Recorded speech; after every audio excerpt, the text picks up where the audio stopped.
ça vaut la peine de le rencontrer. Ça vaut la peine de le rencontrer. C'est bien d'être à l'église, de fréquenter l'église, mais si tu n'as pas rencontré Christ, il y a un problème. Et mais je me rends compte avec voilà, le début de ministère que Dieu m'a donné à exercer.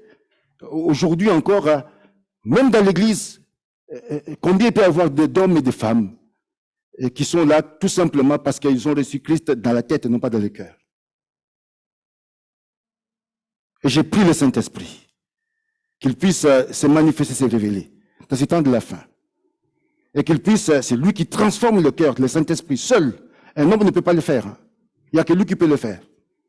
Et qu'il puisse vraiment toucher, transformer, et que nous puissions avoir dans l'église des hommes et des femmes qui sont authentiquement nés de nouveau.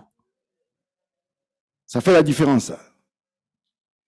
Ce matin, j'aimerais que nous puissions partager la parole de Dieu dans l'évangile de Luc. La semaine passée, nous étions dans quelle ville? La semaine passée. Tous ceux qui étaient là. On était où? Ah, il y a quand même quelqu'un qui se rappelle. On était à Nazareth. Et vous savez qu'à Nazareth, Jésus-Christ n'a pu faire aucun miracle. Aucun miracle. Et pourtant, c'est là où il a grandi. Mais vous voyez, comme les gens le connaissaient, hein, des fois, il y a une certaine familiarité qui se met. Et puis, bon, voilà, on se dit, mais voilà, je le connais, je sais où il a grandi, je sais qui il est, je connais son passé et tout ça. Et par rapport à tout cela, on peut passer à côté de l'essentiel. Et pourtant, ils avaient devant eux le Messie, c'est lui qui est venu pour pouvoir sauver, libérer et donner la vie. Dans Luc, chapitre 7, on va lire de partir du verset 36 jusqu'au verset 50. C'est un texte que vous connaissez sûrement, que nous connaissons tous, mais j'aimerais revenir ce matin là-dessus. Et le Saint-Esprit est là ce matin. Parce que dans la prière que mon épouse a lancée tout à l'heure là, eh bien, ça résumait tout mon message. Et donc, quand on dit que Dieu est là, des fois on croit que c'est, voilà. Non, non, non. L'Esprit de Dieu, quand il est là, il agit avec qui il veut. Il nous faut simplement être sensible et puis être à l'écoute. Et avant même le message, tu peux déjà recevoir un réma, une parole de Dieu pour toi et tu peux être libéré. Nous lisons.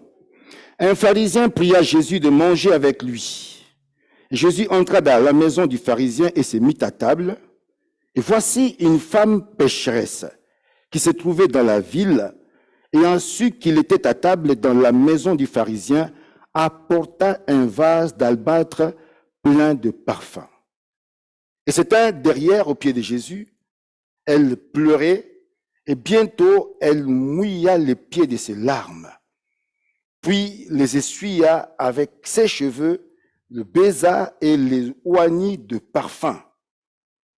Le pharisien qui l'avait invité, voyant cela, dit en lui-même, si cet homme était prophète, il connaîtrait qui et de quelle espèce est la femme qui le touche. Il connaîtrait que c'est une pécheresse. Jésus prit la parole et lui dit, Simon, j'ai quelque chose à te dire. Maître, parle, répondit-il. Un créancier avait 2 débiteurs, l'un devait 500 deniers et l'autre 50. Et comme il n'avait pas de quoi payer, il leur remit à tous les 2 leurs dettes. Lequel l'aimera le plus? Simon répondit, c'est lui, je pense, auquel il a le plus remis. Alors Jésus lui dit, tu as bien jugé. Puis il se tourna vers la femme. Il dit à Simon, vois-tu cette femme? Je suis entré dans ta maison et tu ne m'as point donné d'eau pour laver mes pieds. Mais elle les a mouillés de ses larmes et les a essuyés avec ses cheveux. Tu ne m'as point donné de baiser. Mais elle, depuis que je suis entré, elle n'a point cessé de me baiser les pieds.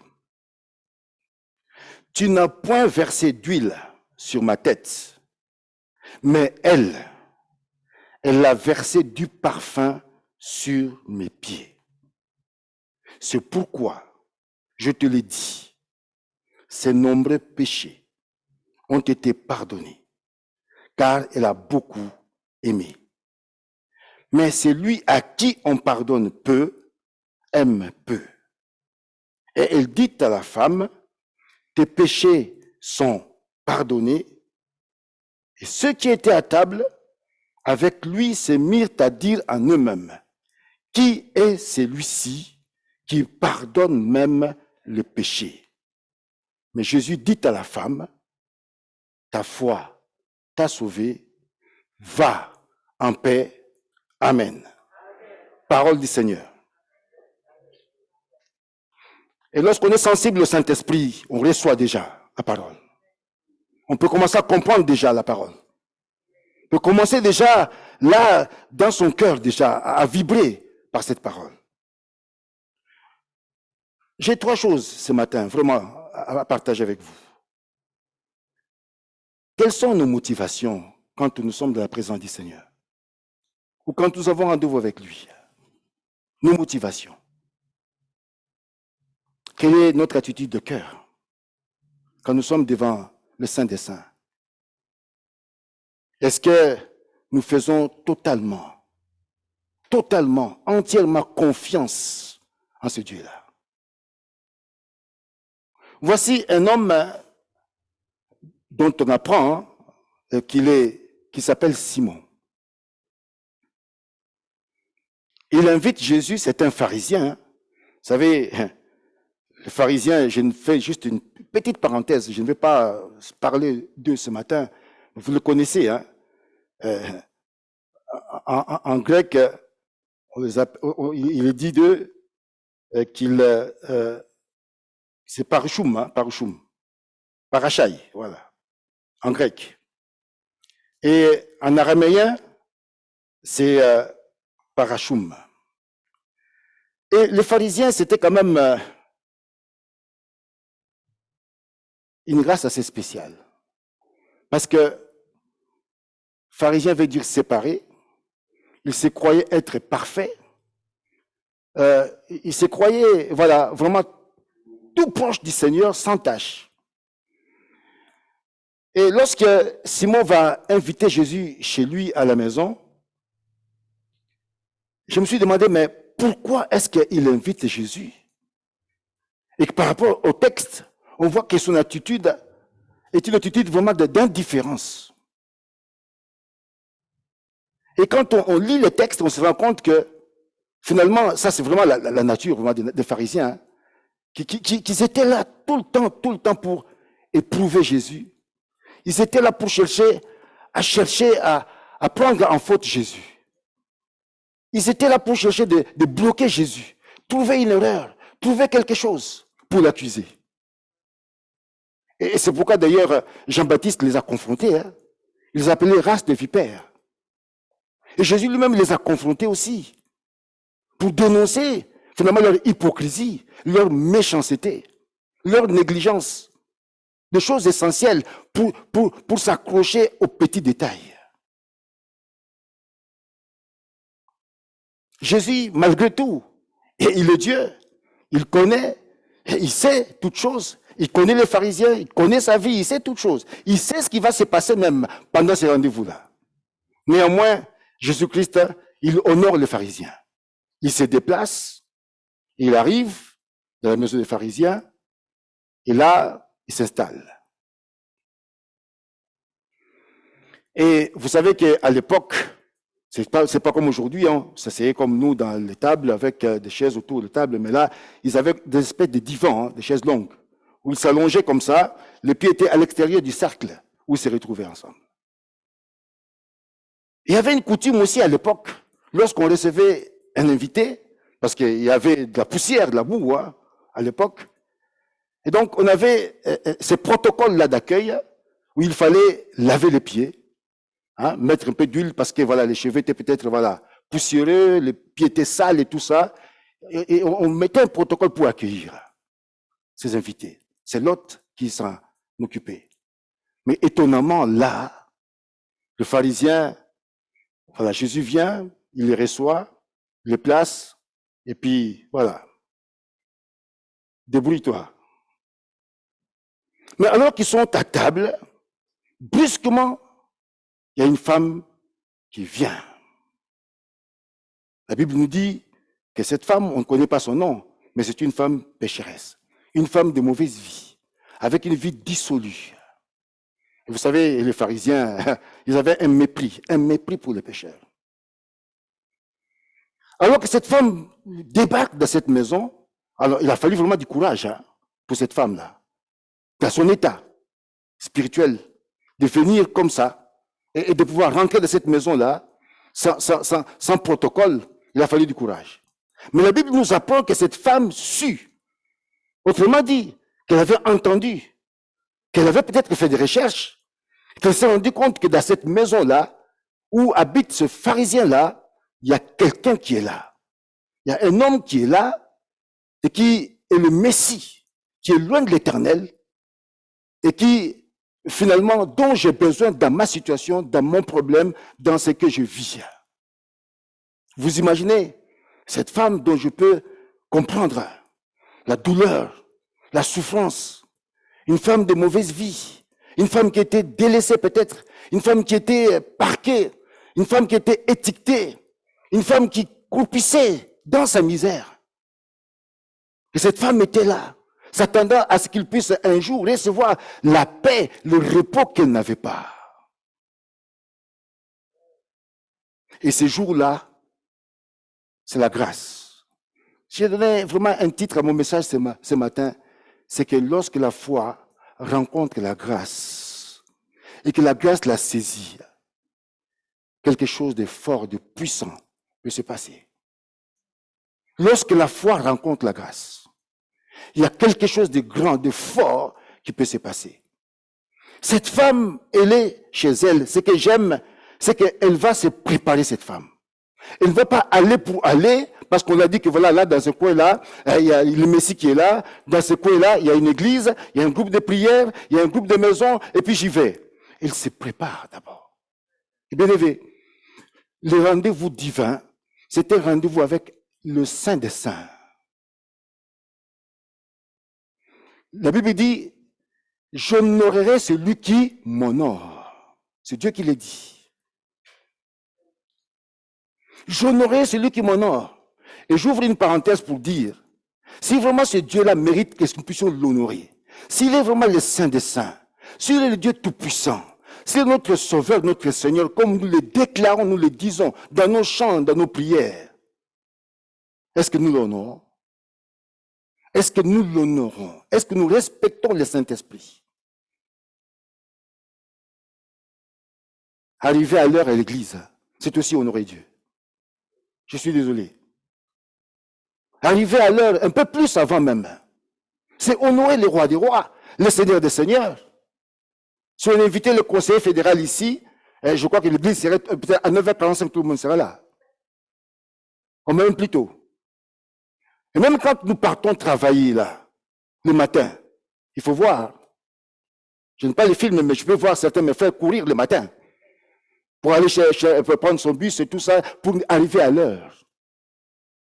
Et je ne pense pas, et nous avons ici aussi des entrepreneurs dans l'église, que si ton ouvrier vient chaque jour en retard, tu vas les laisser? Non mais dis-moi, Alfonso, tous les jours en retard, mais non, au bout d'un moment, il est licencié, non? Mais et puis, devant notre Seigneur, notre Dieu, que Dieu nous aide. La femme s'est préparée. Elle s'est préparée parce qu'elle a eu cette révélation-là que cet homme qu'il va rencontrer, ce n'est pas n'importe qui. Ce n'est pas n'importe qui. Et j'imagine le combat qu'il y avait dans son cœur, une lutte dans son cœur pour se dire, mais est-ce que je dois y aller? Le diable dit, écoutez, mais écoutez, toi, tu vas aller rencontrer qui? Toi, une femme comme ça, pécheresse. Toi, une femme comme ça, pourrie, tout ça, tu vas faire quoi là-bas? Mais cette femme-là, elle va être armée d'un courage. Parce que d'après ce qu'elle a entendu de lui, il avait une foi qui était en elle. Elle savait que Jésus, c'était sa dernière solution. Et elle va sortir de sa maison, elle va arriver sans protocole, elle rentre. Elle arrive et tout d'un coup, elle s'éteint aux pieds de Jésus. Et la Bible nous dit que là, elle était en train de pleurer. Elle pleurait, elle pleurait, elle versait des larmes, elle pleurait, elle pleurait. Vous savez, les larmes exprimaient un message à Jésus. Ces larmes-là, c'était tout un message. Et ce matin, peut-être que tu es venu avec des larmes, peut-être qu'ils ne sont pas visibles, mais dans ton cœur. Le Seigneur te voit. Il voit tes larmes ce matin. La femme vient avec ses larmes, elle va commencer à mouiller les pieds de celui qui est le saint. Et il va commencer à essuyer avec ses cheveux les pieds de Jésus. Il va commencer à baiser ses pieds et il va venir avec un parfum qui était, à mon avis, un parfum qui coûtait très très cher. Il va oindre les pieds de Jésus. Ce n'est pas tant le parfum qui est important, mes bien-aimés. Mais comme on l'a chanté ce matin, cette femme est venue s'offrir. Elle est venue offrir son cœur à Jésus. Elle est venue offrir d'abord son cœur, sa vie à Jésus. Une vie qui était complètement gâchée. Une vie qui était complètement ruinée. Mais elle est venue offrir son cœur à Jésus. Seigneur, j'ai besoin de toi. J'ai besoin de toi. Je suis perdu. Je suis égaré. Mais le Saint-Esprit m'a convaincu. Et je suis pécheresse. Vous savez, la Bible dit que tous ont péché, sont privés de la gloire de Dieu. Et que le salaire du péché, c'est la mort. Le don gratuit de Dieu, c'est seulement Christ. C'est lui seul. C'est l'agneau de Dieu qui ôte le péché, qui veut nous libérer. On a dit ce matin qu'il ne faut pas que nous puissions cacher nos péchés et l'entretenir. Cette femme n'a pas voulu cacher ses péchés, mais elle est venue devant Jésus, telle qu'elle est. Jésus ne l'a pas chassée. Jésus ne l'a pas rejetée du tout, du tout, du tout. Aux grandes dames des pharisiens, regardez, pendant qu'il était en train, elle, d'adorer le Seigneur, de se prosterner devant le Saint des Saints, de reconnaître qu'il est devant le Messie, loin de l'Éternel, devant son Sauveur. C'est lui qui est son libérateur. Le pharisien qui était là, dans son cœur, regardez ce qu'il méditait. La Bible dit qu'il dit, si cet homme-là, c'est le pharisien qui médite dans son cœur, mais il ne sait pas que Jésus est en train d'entendre, de voir, de lire même ses pensées. Il dit, mais s'il était prophète, il connaîtrait qui et de quelle espèce est la femme qui le touche. Il connaîtrait que c'est une pécheresse. Autrement dit, il va mettre un doute. Il dit, est-ce qu'avant vraiment invité, c'est lui qui est vraiment le Messie, ou c'est un faux prophète? Et la Bible dit, pendant que cette femme continuait à l'adorer, à le louer, et Jésus va comprendre que le pharisien, qui lui ne l'a pas du tout accueilli, ne l'a pas du tout reçu, était en train de méditer une pensée qui n'était pas celle de Dieu. Et la Bible dit que Jésus-Christ va prendre la parole. Vous savez ce que j'aime avec ce Dieu-là, c'est qu'on peut se cacher devant les hommes. On peut se cacher devant les serviteurs de Dieu, devant ton épouse, devant ton époux, devant tes enfants ou quoi. Mais tu ne peux pas te cacher devant Dieu. Tu ne peux pas se cacher devant Dieu. Et c'est Dieu-là qui nous aime. Riche en bonté, lent à la colère. C'est qu'il attend de nous tout simplement, alors que nous sommes convaincus par le Saint-Esprit. Mais qu'on vienne à lui. Seigneur, regarde, je sais que je suis tombé. C'est que ma vie n'est pas en ordre. Je sais qu'il n'y a que toi qui peux me pardonner. Et Dieu le fait. Il t'accorde le pardon. Sans qu'il puisse te reprocher, sans qu'il puisse te chasser de sa présence. Et Jésus-Christ va donner une leçon aux pharisiens, qui est resté de marbre, insensible, qui est resté froid. Il lui dit, Simon, j'ai quelque chose à te dire. Et de Simon de répondre, il l'appelle maître, maître. Mais c'est un peu hypocrite. Parle, répond-il. Il dit, écoute-moi bien, Simon. Un créancier avait 2 débiteurs. L'un devait 500 deniers et l'autre 50. Et comme il n'avait pas de quoi payer, il leur remis à tous 2 leurs dettes. Lequel l'aimera le plus? Simon répondit, mais c'est lui, je pense, auquel il a le plus remis. Jésus lui dit, tu as bien jugé. Et puis il se tourne vers la femme. Il va donner une leçon d'amour à Simon. Il dit, regarde cette femme. Cette femme que je ne connais pas, elle est venue chez toi, Simon, et c'est toi qui m'as invité. Tout ce qu'elle a fait, cette femme, c'est toi qui aurais dû le faire. Ce que tu n'as pas fait, c'est elle qui l'a fait. Il dit, Simon, je suis rentré dans ta maison à toi, tu ne m'as même pas donné de l'eau, Simon, pour laver mes pieds. Vous savez, à l'époque, c'était comme une insulte. Si tu ne respectes pas ces protocoles-là, si tu ne laves pas les pieds de ton invité. C'est comme si aujourd'hui, tu reçois quelqu'un qui vient chez toi. C'est ce qu'on fait pendant l'hiver surtout, avec nos manteaux. On aide, voilà, l'invité, on le débarrasse de son manteau. Et on l'accroche. On le débarrasse de son manteau, on l'accroche, peut-être de son sac encore. Mais voilà, soyons quand même courtois, soyons galants. C'est la moindre des choses pour l'hospitalité. Et le pharisien, il est passé à côté. Il a manqué. La Bible dit que il y a des gens, pour avoir tout simplement accueilli, pour avoir ouvert leurs portes, pour avoir été hospitaliers, ils ont accueilli des anges dans leur maison. Alléluia. Vous vous rappelez de la Sunamite? Cette femme qui a été vraiment poussée par l'Esprit de Dieu à avoir le discernement de comprendre que Élisée qui passait tout près de chez lui était un saint homme de Dieu et qu'il l'a invité chez elle, au point même de demander à son mari est-ce qu'on ne peut pas lui aménager une petite chambre pour qu'il puisse se reposer quand il a fini son ministère. Et regardez, quand Élisée a vu l'empressement avec lequel cette femme l'a accueilli chez elle, comment elle l'a traité, comment elle l'a soigné, comment elle a pris soin de lui, quelque chose s'est passé dans le cœur du prophète de Dieu. Il était tourmenté, Élisée. Il dit, mais cette femme, mais quel empressement. La manière dont il prend soin de nous, chaque jour qu'on vient ici, nous dont il nous traite, mais c'est incroyable. Et c'est là où Élisée a eu l'idée, d'écouter, mais il faut qu'on fasse quelque chose pour cette femme. Qu'on fasse quelque chose pour elle. Il a demandé, et Géasi a été s'informer, il s'est rendu compte que la femme n'avait point d'enfant. Vous connaissez l'histoire. Élisée a dit, l'année prochaine, à la même époque, tu vas avoir un enfant à tes mains. Et Dieu a exaucé la prière de son serviteur. Pourquoi? L'hospitalité. Parce qu'il a accueilli. Et bien aimés, ouvrons aussi nos vies, ouvrons nos cœurs, mais ouvrons nos maisons pour accueillir les gens qui sont moins lotis que nous, les gens qui sont malades, les gens qui sont pauvres, les gens qui souffrent. Ouvrons les portes de nos maisons pour les accueillir.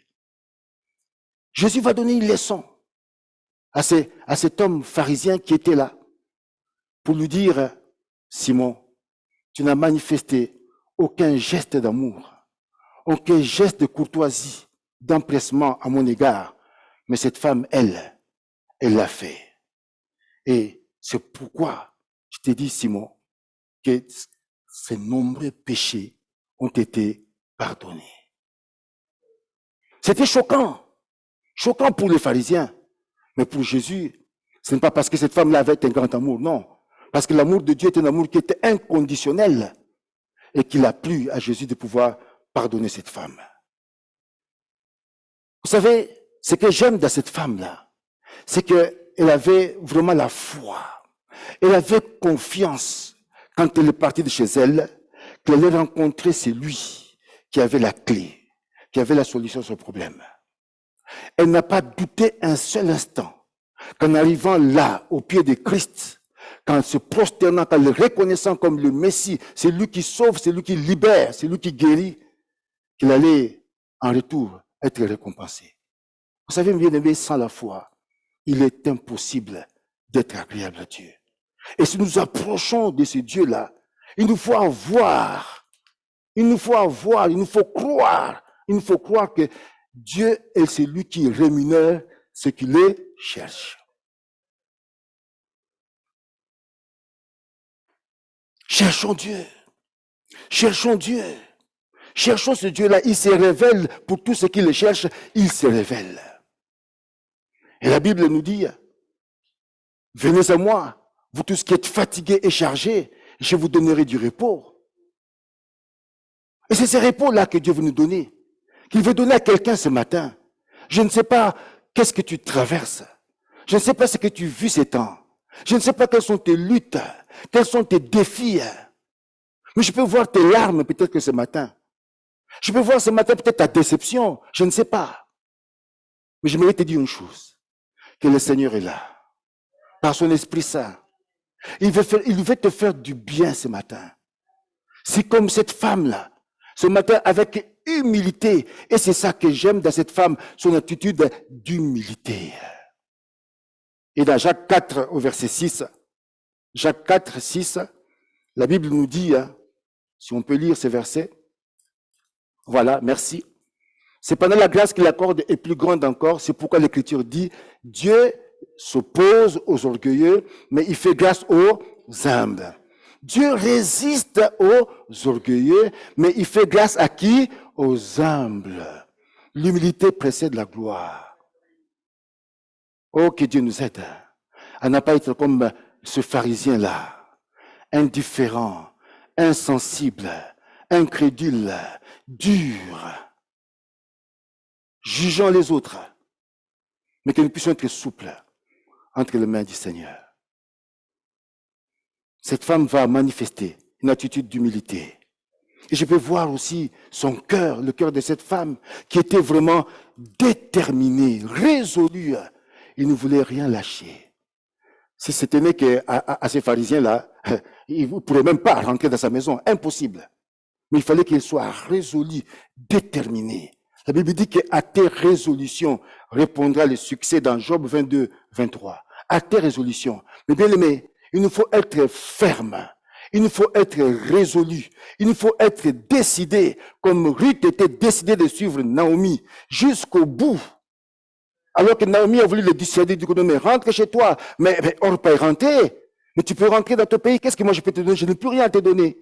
Il a dit à Naomi, ne me presse pas. Ça ne sert à rien. Ça ne sert à rien de pouvoir me rabouer parce que je ne te quitte pas. Je vais aller jusqu'au bout. Je vais te suivre jusqu'au bout. Ton Dieu sera mon Dieu. Ton peuple sera mon peuple. Là où tu vas mourir, là où on va t'enterrer, moi aussi, Ruth, j'accepte qu'il soit enterré avec toi.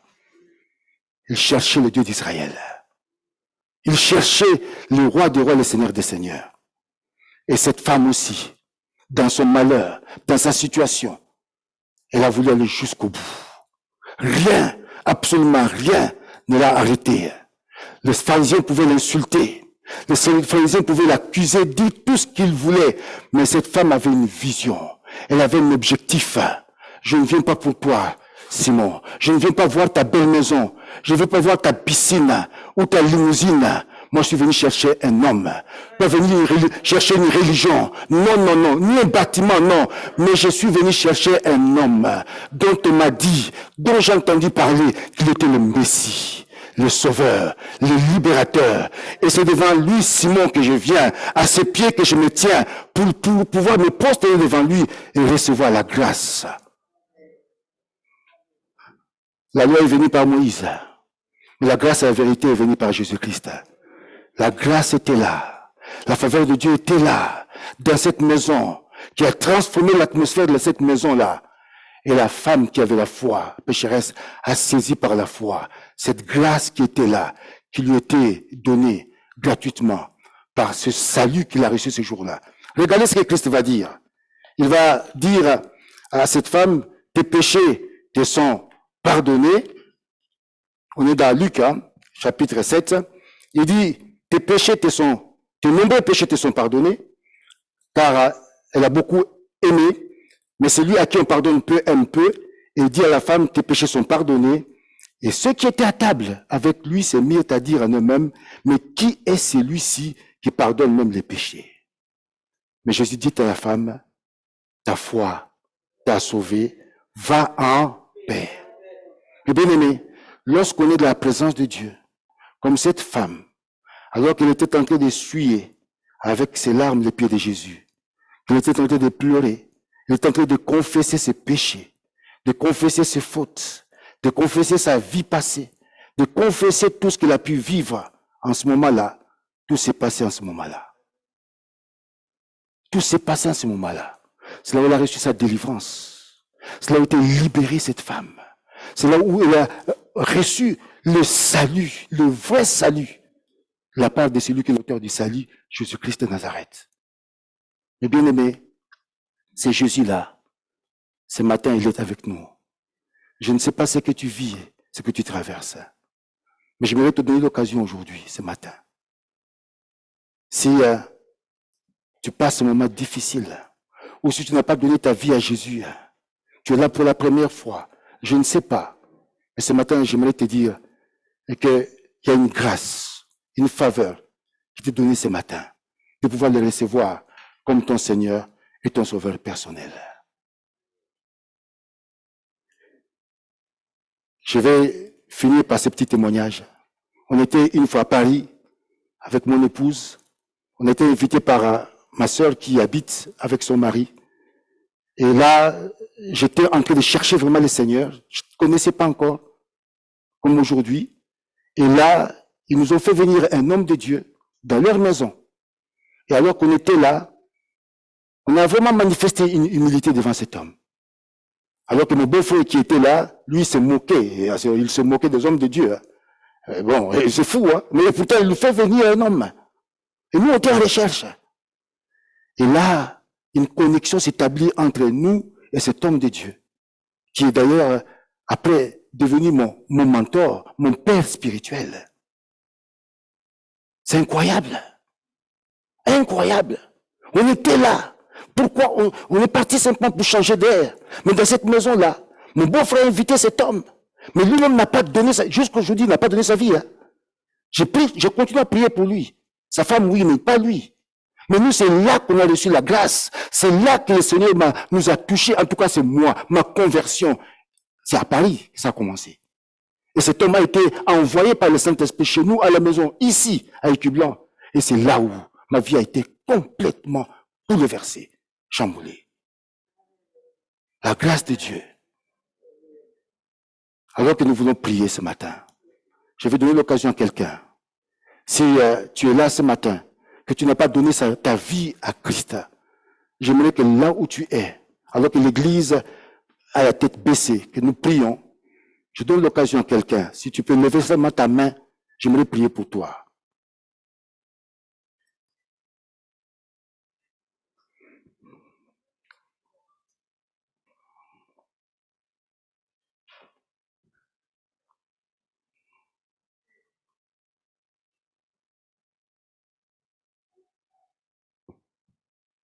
Merci. Merci beaucoup. Merci. Merci. On ferme nos yeux. C'est pas un spectacle. Nous fermons nos yeux, tu pries dans ton cœur. Simplement, nous laissons le Saint-Esprit lui agir. Le Saint-Esprit toucher, le Saint-Esprit convaincre. C'est lui qui convainc du péché, de la justice et du jugement. Alléluia. Père, je te rends grâce pour cette personne qui a eu le courage ce matin de lever sa main vers toi. Et qui, ce matin, va recevoir une grâce de ta part. Merci parce que tu as tout accompli à la croix. Merci parce que tu pardonnes encore aujourd'hui le péché. Merci parce que tu l'aimes.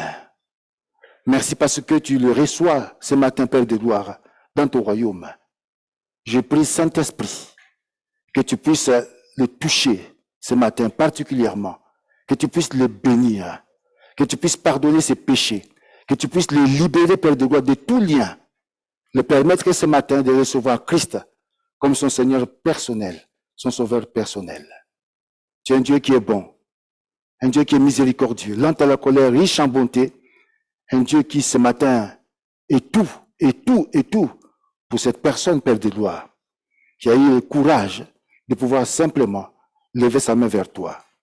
Saint-Esprit, tu le touches, tu le libères, tu lui donnes une grâce spéciale en ce jour. Père, reçois la louange, reçois l'adoration, parce que ta parole dit que lorsque une âme se convertit, il y a une fête au ciel. Et merci, Père, de pouvoir réjouir le cœur de cet homme ce matin au nom de Jésus. Et je prie, Père de gloire, Papa, pour tous ceux qui, ce matin, Elles sont troublées dans leur cœur. Tous ceux qui pleurent, tous ceux qui versent des larmes, tous ceux qui croulent, Père de gloire, Papa, sous les jougs des fardeaux. Je prie que tu les libères ce matin, Saint-Esprit. Alors qu'ils, ajoutent foi à ce qu'ils ont entendu ce matin, je laisse que ta paix les accompagne. Ta grâce les accompagne. Que tu te manifestes dans leur vie comme celui qui bénit, comme celui qui sauve, comme celui qui libère, comme celui qui restaure, Père de gloire. Restaure ton peuple. Au nom de Jésus. Amen.